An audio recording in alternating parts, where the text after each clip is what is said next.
नीचे कर लो नीचे। पिछले कुछ वर्षों में सबसे बड़ी चुनौती और लगातार तेजी से बढ़ती हुई चुनौती जिसने अपराधों के स्वरूप को प्रभावित किया है वो साइबर क्राइम है। पिछले दिनों माननीय मुख्यमंत्री महोदय ने भी इसके लिए निर्देश दिया था कि पुलिस इसके लिए कमर कस अपने तैयार करे और बढ़ती हुई चुनौतियों के अनुरूप और ज्यादा से ज्यादा बेहतर अपने को संसाधनों से युक्त करे। उसी कड़ी में आज भोपाल में पहली बार, प्रदेश में पहली बार यहाँ के जितने भी थाने हैं सभी थानों में एक साइबर डेस्क की शुरुआत की जा रही है। यह साइबर डेस्क के लिए पिछले लगभग 2 सप्ताह से ज्यादा पुलिस लगातार अपने को तैयार कर रही थी। इसमें 500 से ज्यादा जवानों को इसके लिए प्रशिक्षित किया गया है। इसमें जो पर्याप्त जो मूलभूत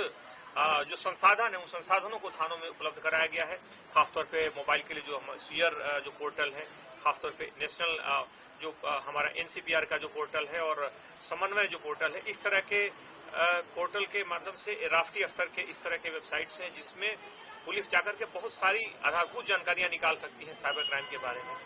उसके बारे में पुलिस ने सभी जवानों को प्रशिक्षित किया गया है और प्रारंभिक तौर पर जो शिकायतें आती हैं, खासतौर पर 5 लाख से कम की जो शिकायतें हैं, उन शिकायतों की तह तक पुलिस जाकर के अनुसंधान करेगी, आरोपियों को पकड़ेगी। ऐसे मामलों में पुलिस ने पिछले दिनों भोपाल पुलिस ने लगातार, हम जानते हैं कि डिजिटल अरेस्ट के भी कुछ केसेज आए थे और उन केसेज में भी आरोपियों को तह तक महोबा तक जाके पकड़ा गया। इसमें क्राइम ब्रांच ने भी काफी पिछले दिनों बेहतर उसमें अनुसंधान किया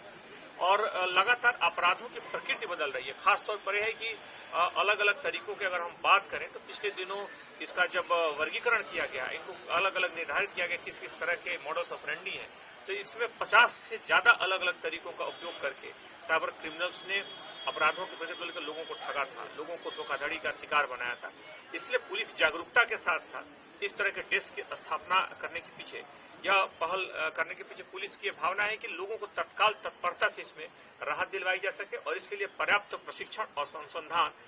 खासतौर पर अनुसंधान के जो सॉफ्टवेयर हैं, वो दोनों चीजें यहाँ पर थाना स्तर पर उपलब्ध कराई गई।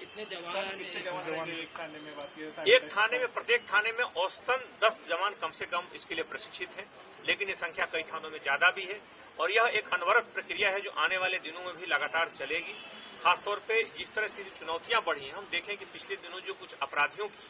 बड़ी टीमों को पुलिस ने पकड़ा था और जब गई तो उसमें खास जो उल्लेखनीय बात थी कि उस गांव में उन अपराधियों को पुलिस ने भले अपने केस में पकड़ा, लेकिन इनकी संख्या उस गांव में 1000, 1500, 2000 तक एक एक गांव में ऐसे साइबर क्रिमिनल्स की संख्या पाई गई। इस तरह के बड़े ऑर्गेनाइज क्राइम से लड़ने के लिए आवश्यक है कि पुलिस के प्रशिक्षण और अनुसंधान का स्तर भी उतना व्यापक हो, उसको ध्यान में रखते हुए साइबर सेल काफी प्रभावी सिद्ध होगा। सर, डिजिटल अरेस्ट को लेकर हम बात करें तो वो वर्ग ठगा जा